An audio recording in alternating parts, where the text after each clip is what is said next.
In this episode, hacks for your home.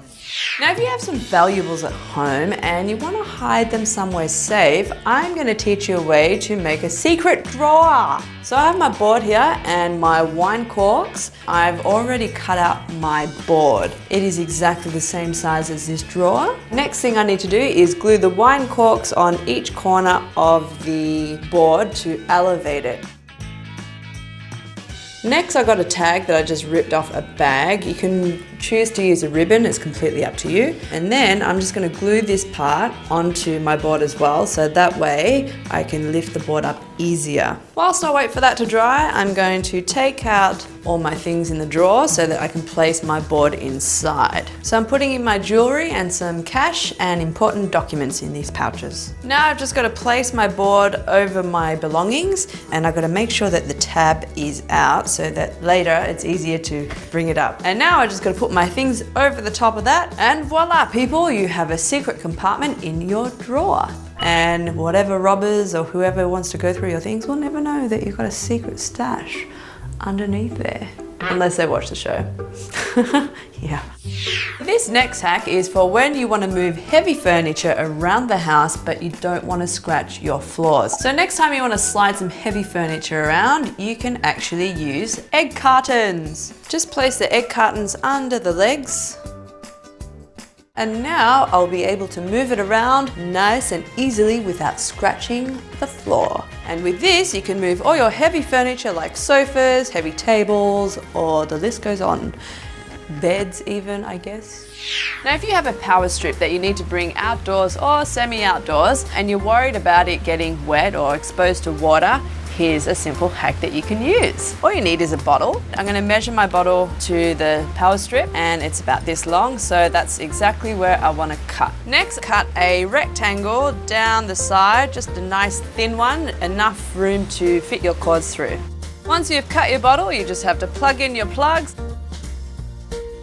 And then you just simply slide your bottle over the top of your cords, just like that. So now your power strip will be safe from light splashes of water or drizzle. So you know how it can be really annoying to get your keys onto the keychain? So if you've got short fingernails, it's really hard to get. And then if you've got long nails, then they'll probably break. So I'm going to teach you a really clever solution on how to save your nails. All right, so first thing you need is straw and some scissors. All you have to do is cut the end of the straw, and then you just slide the straw into the opening of the keyring. Now this allows you to open up your keyring a lot easier. And now I just simply place my keys onto the straw, and that will make it a whole lot easier to place your keys on the keychain. And just like that, I've put my keys on my keyring nice and easily. Fingernails intact. Winner, winner, chicken dinner.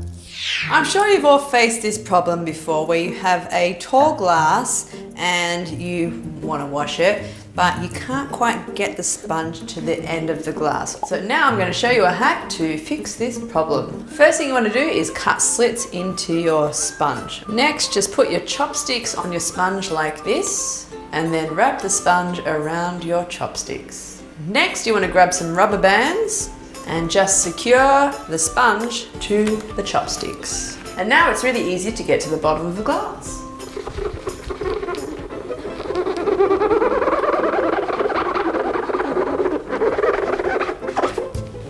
Enough. Now, for those of you who have soap dishes, you'll find that usually when you use your soap, it gets really gunky from all the water residue from your soap in your hands, okay? So a really great way to solve this problem is to just use rubber bands. So all you need to do is place your rubber bands over your tray like this. This way, when you place your soap in the dish, it's going to elevate your soap and keep it from swimming in the murky water. This next hack is for when you have a short faucet, or if you want to wash large things in your sink, or if you have kids who can't reach the water. So all you need is a bottle, cut off the top, and then you need to cut off this bit here. So you'll end up with something like this. Place your DIY faucet extender here. Next, just grab some tape and secure it around your faucet. And there you go. You've got yourself an extended faucet that is made by yourself. Alright, on to fridges. Now, some people don't like to get their shelves dirty because sometimes there's leakage from the food or the cartons of milk or whatever, and you know, it gets very troublesome to take out the tray and wash it because they're really big and it doesn't fit in your sink, and etc, etc, etc. You get the point, right? So here's a simple hack to eliminate having to wash those really annoying shelves, alright? So very, very simple. All you need is some cling wrap. It's a very filled fridge, as you can see. It is filled with air. And then you place the Glad wrap over your shelf. So my protective layer is on my shelf now. And then put your shelf back into the fridge. And next time, if you have a spillage, all you have to do is simply take off the layer. That way you don't have to wash your shelf. So this hack is really great if you have kids at home or really angry people. So sometimes kids like to put their hands in the door and it gets jammed in like that, and it can be quite painful. And as for adults or children that like to slam doors like this, that can be really annoying too. There is a really simple solution for this, and it is attaching a noodle to your door. I've already pre-cut my noodle, so I've made a slit down the middle of my pull noodle, and now I just got to stretch it out a little bit because my door is quite thick. They are a little bit delicate, so be careful you don't snap it in half. So all you need to do is attach your pull noodle to the edge of your door. And now when someone angry wants to slam the door, it's gonna be nice and quiet, and the kids will have all their fingers. And we've come to the end of yet another episode. Thank you so much for watching. Don't forget to check out the merch at our design at tandemmerch.com. Hopefully you find something you like. Also, you can follow me on Instagram at RJT99. And if you like this video, subscribe and hit that bell so that you can get notified every time a video comes out. Or you can just simply download the free Clicknetwork app to watch the videos before they hit YouTube. Thanks for watching, guys. Mwah.